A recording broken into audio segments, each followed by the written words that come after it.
Alors, ce développement témoigne d'une escalade des tensions entre Orano et l'État du Niger.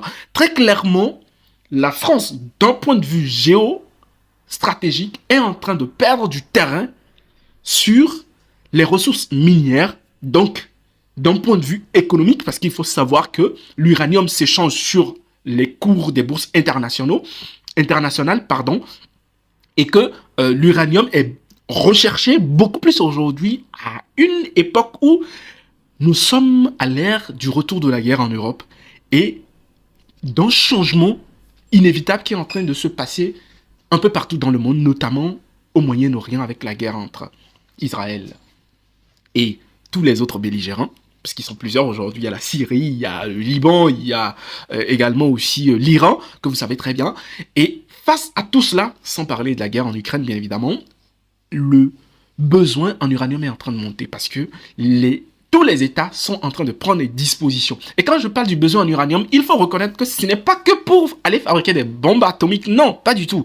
Vous savez, l'énergie est un facteur qui est catalyseur dans le secteur des conflits, dans les conflits mondiaux.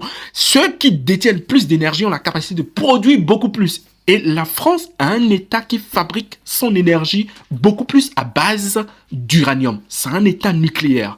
C'est pareil pour la Russie, c'est pareil pour l'Ukraine, c'est pareil pour Israël, c'est pareil pour les États-Unis, c'est pareil pour l'Allemagne, c'est pareil pour beaucoup d'États dans le monde, tous les États du G20, etc.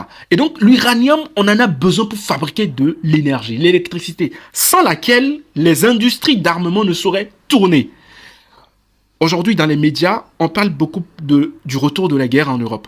Et face à ça, d'un point de vue géopolitique, les États européens sont en train de s'apprêter à toute éventualité de guerre. Et ça veut dire qu'on s'arme beaucoup plus, ça veut dire qu'on s'entraîne beaucoup plus. On peut voir cela à travers tous les exercices que font l'OTAN, etc. et autres. Donc, d'un point de vue géopolitique et géostratégique, il y a un besoin ultime de l'uranium. Et c'est à ce moment précis que Orano est en train de glisser sur une pente de perte de sa mine principale au Niger, la Somaïa.